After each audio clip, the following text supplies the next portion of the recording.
Saturday night main event happened. Maybe some of you liked it, maybe some of you didn't, but you can always trust us to break it down. Stick around. We're going to break it down together. This is Triple Threat Wrestling.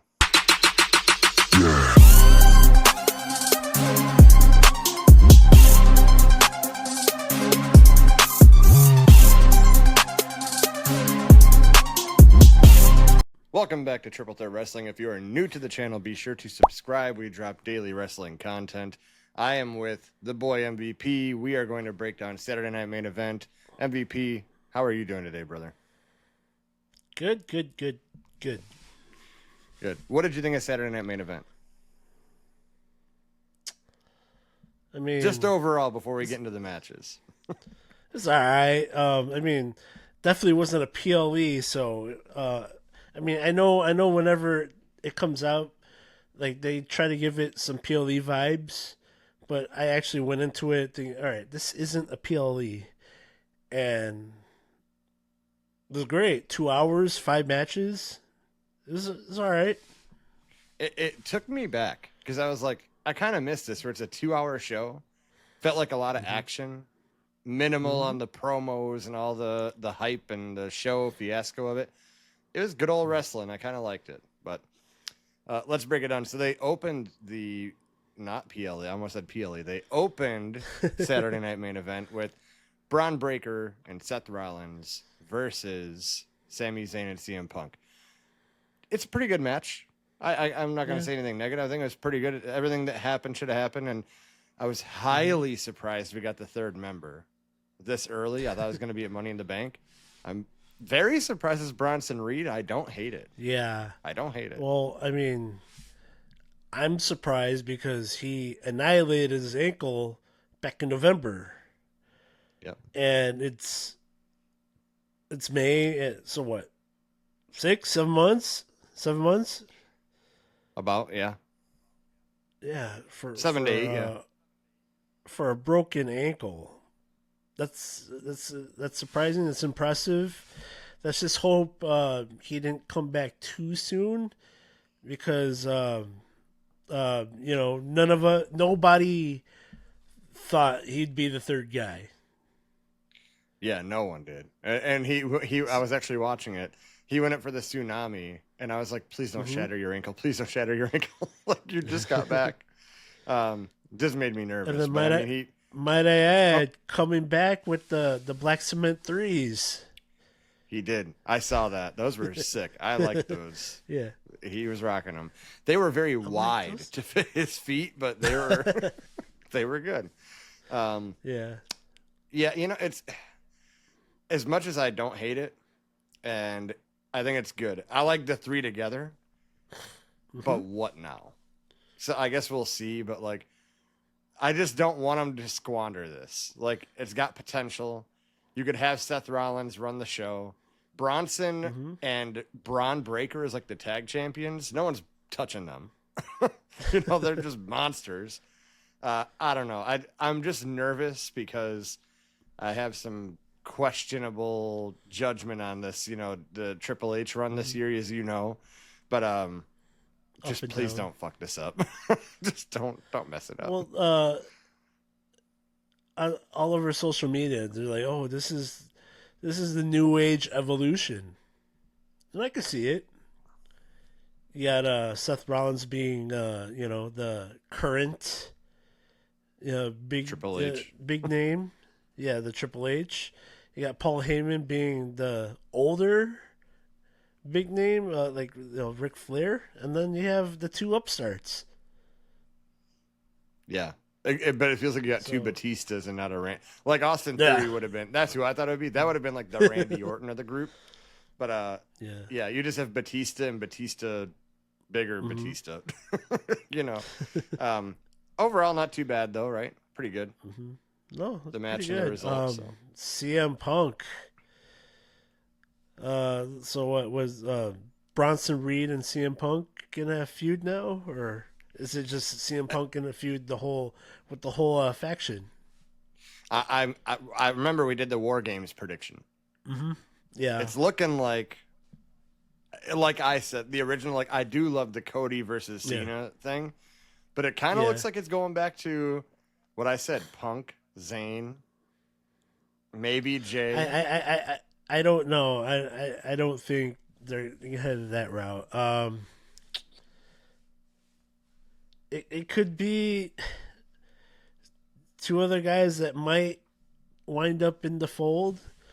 I think no spoilers, John Cena getting involved with the Jey Uso match. There's I feel like there's some of that gonna, still work its Yeah, way, into the story because, this is John Cena's last year. He wants to get involved as much as he can in his limited dates. Um, we'll see what happens. But CM Punk feuding with this new faction gives something else for the best in the world. I agree.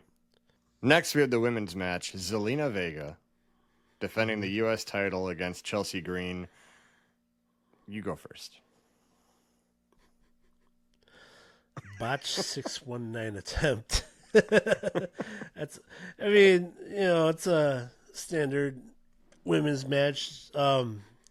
Nothing great here. Selena Vega just flying around like that small little jumping being that she is, but she did botch a 619 attempt. Uh, Still, she inadvertently kicked Chelsea Green in the face, in the nose, just to try to save the spot, but in the process breaking Chelsea Green's nose, and it just started pouring blood. Uh, we did have a code red from the top. That was pretty nifty, Yeah. but Selena Vega retaining the title here is kind of surprised. Yeah, like Unless there were, all right. I know Chelsea Green. We want her in the Money in the Bank match. Maybe that's a signal that's we're gonna go bigger and better with her. But it was still surprised to see Zelina Vega retain here. the only way I like Zelina Vega retaining here is if Chelsea Green's in the Money in the Bank match. Yeah, Um, Zelina Vega's just, I don't know if I'm in the minority here. Just not exciting. I mean, she's there. She's talented. She can wrestle, right? But she don't have the character to be a mid card champion for me, right? yeah, no, yeah. It falls flat. There basically feels like she's been thrown in the mix with no actual like real story behind it. She just Yeah. helps Meechin and BFAB out. Yeah, if they actually wrote something compelling for her, I could get behind it. But like you said, no character, no story. It basically feels like a placeholder until they can figure out something to do with that Udo's title. Well, what they need to do is, I think Lyra's had it maybe once, but if you're a champion, you should have some promo time here and there. Zelina Yeah, Vega is just there. I think Chelsea Green is a way better character. I think she's yeah. got a great thing with the secret Hervis and the whole Hmm. like I said, out of the women, she's the best character WWE has. And Oh yeah, for if sure. she's not the US champion, she needs to be at least in the Money in the Bank match to contend for that, and try to go after. Well, Maybe she wins and she goes after Tiffany. well, the good thing about her character is she can get over and stay relevant without needing gold. Yeah. Kind of feels like they're giving Zelina this gold so they can get her over. But I think it's especially, I guess that works if you're talking about the world, like the women's world champion. But like these mid card titles just got here. So I feel like you need to put the gold over. The gold ain't going to put you over. There's nothing. The fans aren't behind the gold right now. They're like, we don't know what this U.S. title is. It just got here. Make us believe how prestigious it is. Like, that's why, like, Chelsea Green, a lot of people didn't like her as U.S. champion, that I've read online at least. I think she did a great job because it made me feel like there's a system for it. The United States Secret Hervis champion. It was like, okay, you're building something on this title. Having Zelina Vega, that gold ain't going to put her over. You have to have someone put it over to build prestige, right? I mean, well, then now maybe I'm wrong. Now you run the risk of, or not run the risk. Now it's what you're gonna give Zelina Vega a long title run to build prestige for this title. Yeah, it ain't gonna work. Not a good plan. But anyway, we're gonna go to the John Cena match with R-Truth. I need to tell you something. This was exactly what it needed to be. Exactly what it needed to be. This was incredible. So many people have bashed it. Like, why waste one of John Cena's dates on this? This was fantastic. This was fantastic. I was so tired when I watched this. I'm like, trying to stay awake. When John Cena's music hit for the second time, I was like, there ain't no way. Like, what? No. Yeah. And then Ron Cena. And like it felt like he was representing what John Cena should be. Like he was fighting for Cena's soul, quote unquote, not talking about The Rock, but he was fighting to like show this is what you need to do. Like it was so freaking good, dude. I loved every second of that. Yeah. I did too. And it didn't overstay its welcome. Absolutely. Yeah. It was awesome. Oh no, I'm glad that you see my point here. No, I really loved it too. You got the John Cena spots from R-Truth, and then it's like, oh, John Cena's just like, okay, enough of this. Yeah, but low blow, attitude adjustment. Yeah, what did you notice when R-Truth came out and he did the tell you? He looked in the camera. Oh, time to go to work. Yep. Yeah. And then he ran the ropes. He did everything perfectly. Yeah. Yeah. It was fantastic. And no, it really was. It was interesting though, because it's like Cena was going to hit him with the title and he was kind of like second guessing it. Like he still low blowed him, hit him with the title, but like it was kind of cool to see like maybe R-Truth is breaking him a little bit, like showing him no, like honestly in this farewell tour, R-Truth needs to save John Cena. That's what should happen in December. I'm so behind R-Truth and everything he does. Yeah, but yeah, number one fan. Definitely good. Yeah, it's his childhood hero, and he's older than him. Yeah. We move on to the Drew McIntyre match with Damian Priest in a steel cage match. Man. Do you know what the worst part of this match was? Tell me. Read my mind. What's the worst part of this match? Oh. Was it the commentary? Jesse the fucking Body Ventura needs to stay so far away from that commentary table. It's not even funny. Do your little spiel at the little podium. Do not go on commentary. Like before we even get into the match, Drew McIntyre shouldn't be in this match because he's a good-looking guy, and by the end of this match, he won't be good-looking. Yeah. or you're gonna win by escaping the cage. Yeah, that's what I was gonna say. Why? He said, why are you doing this? What? He said, how are you going to win walking out of the cage and not pinning him or going over the top? I was like, does someone need to tell him how cage matches work again? That's the rules of the cage. Oh, this is horrible. Yeah. The first Saturday Night Main Event when Jesse the Body came out, I was like, this was good. He's kind of overstaying his welcome a little bit on these Saturday Night Main Events. And I love Jesse. I love the nostalgia. Yep. But he definitely shows he does not watch the current product. So Yeah. I don't know how you can put someone like that doesn't know the product on commentary. That's like Yeah. putting Mike Adamle out there. Oh, here we are, Jeff Harvey. Yeah. Yeah, it's for facts. But the I match. love Jesse, but Oh yeah, yeah. But it's like I said, podium. Talk about the nostalgia a little bit, mm-hmm. then go away. Go to catering and have a sandwich or something.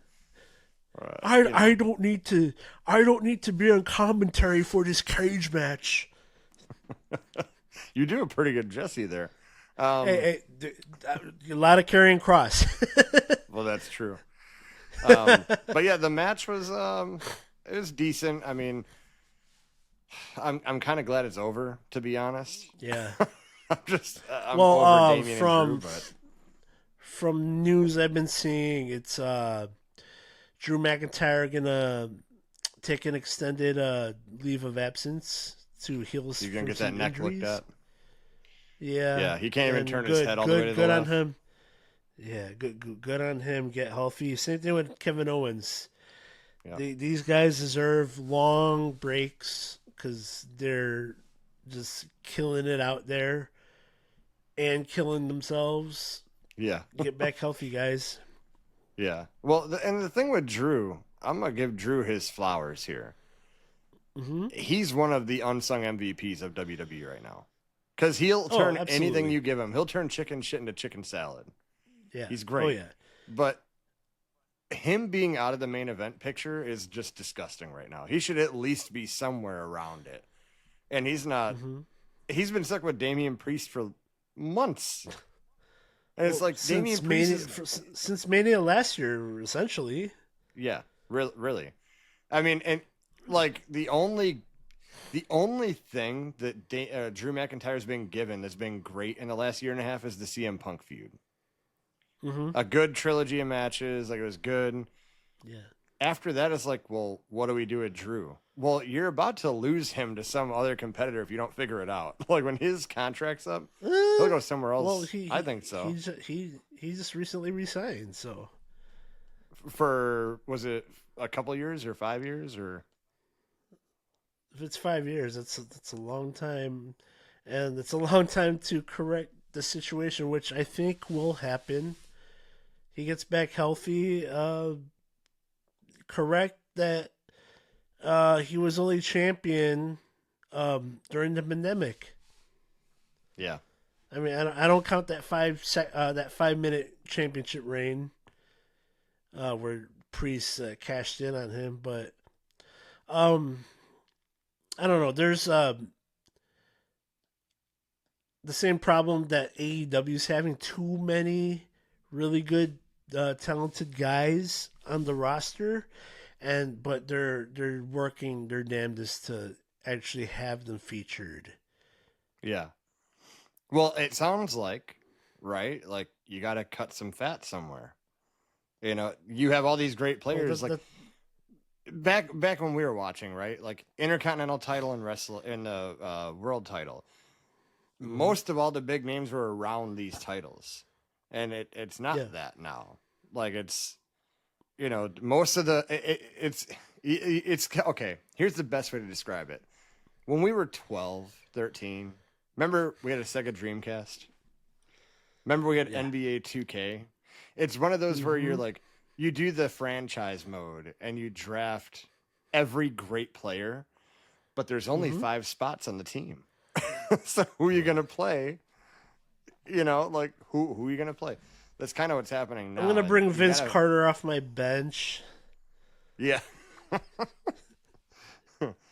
Allen Iverson's on the bench because you're going to start Jordan and Kobe. You're not starting them. But yeah, that's what it is. I think you hit the nail right on the head there. Just too many big time players, not enough to do. And also, you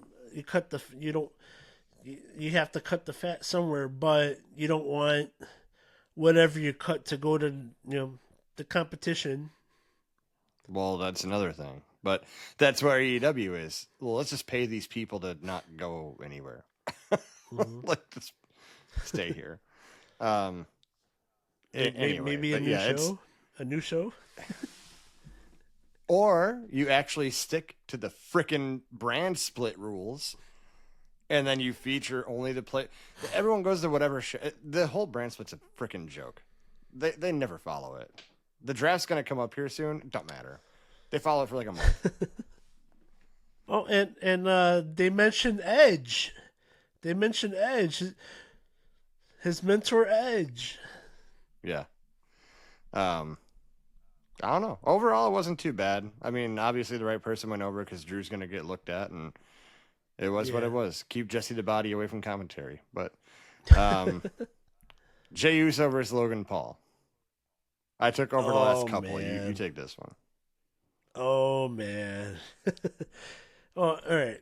We all knew Jay was going to retain here. I mean, I want to say eventually, somewhere down the line, they'll pull the trigger and give this YouTuber a world title. I hope to not be watching wrestling when that happens. But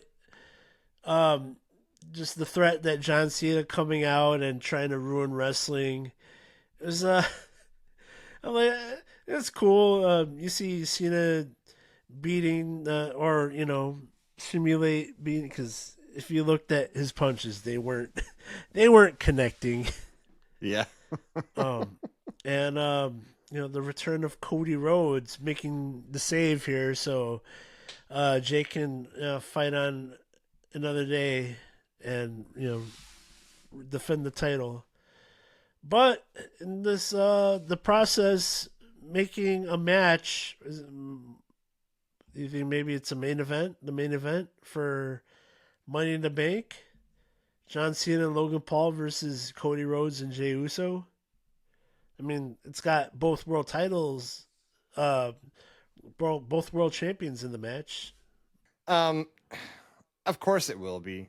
I mean, with both titles at stake, it could possibly see a Money in the Bank cash-in attempt, maybe, for whoever wins. Maybe. But you have Night of Champions this year, too. This would have been better for that. You know what I'm saying? It's like Night of Champions, you have both champions in the main event, whatever. Well, I think they're trying to save. I mean, traditionally, Night of Champions would be every championship is on the line. On the line. Well, that too. I mean, they had that one year. They had that one year where it was CM Punk versus Big Show.